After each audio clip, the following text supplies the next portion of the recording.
Hello, welcome to my channel. Today we're going to try something new. We're using a D3100 to film this, so hopefully the video and the audio quality is really great. I want to show you how to turn your Anytone 878 radio into a brick. Maybe it should be titled How Not to Turn It Into a Brick. We all know, here's the cables. And I actually had a cable that went bad. Had to contact PowerWorks and prove to them that it wasn't my driver, wasn't a computer issue, and then after several emails I finally got a package 2 weeks later for a new cable. In the meantime, I got another radio, the Anytone ATD878UV-BT GPS, and that came with a cable. So keep another one as a spare, but for my 878 plus whatever with Bluetooth, this one also has Bluetooth, the cable went bad. So these cables are cheap. I cut one apart once, years ago. All it is Litz wire, actually more like metal foil that makes the contacts for the pins. So when you do this, you're going to hook it up to your computer. What is the problem with this? The whole design. You're going to push this plug into that radio. And when you do, what's your normal thing? You're going to grab it like that and squeeze. Well, if you got this hooked up into the computer, this plugged into here, and you grab and squeeze, or you try to squeeze this way and accidentally hit that push to talk button, you turn the radio into a brick.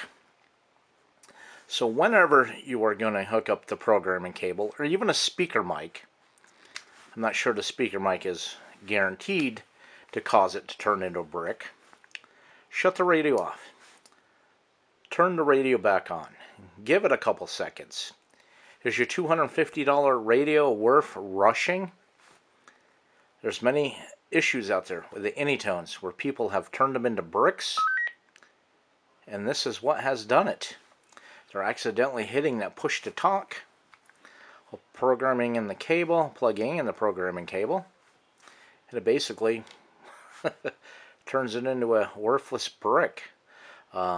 But I can say to you, if you see my other video, I did have the 878, the regular one with the blue button, go bad, had no transmit power on it, was acting that way for probably 6 months out of its life, actually from day one. Got it from HRO over in Salem, New Hampshire. I'm almost beginning to think it was a demo model. The knobs are very loose. This one has a detent. You can hear the tone, but I can feel a click. The other one I got, well, there was no click. Like it was very well worn. Anyway, so PowerWorks, Dave there, did replace that under warranty, so I have another one. But anyways, you want to not turn your radio into brick. Shut it off. Plug the programming cable in. Turn it back on. And also, like I said, these cables are made in China. Grab it by the thing. Even when you go in and out of the computer, grab it by the USB port with its side up and down. Don't tug on the cable. The cables are cheap. You're going to have to fight and argue to get a new cable. Anyways, hope that helps. Hope that doesn't deter you from buying an Anytone 878, because they are beautiful radios. Check out more of our videos on this radio.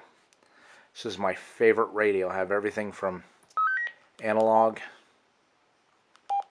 to DMR up and down the state programmed into here. If you can see those as those go by, those are all the different zones, all the different repeaters around New England. The different like XLX, DMR plus, TGIF, all those different zones in there.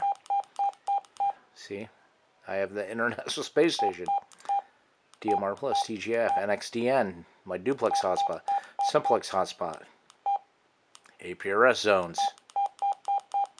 Anyways, enjoy. 7.3, thanks for viewing. And if you have any comments, please make them down below.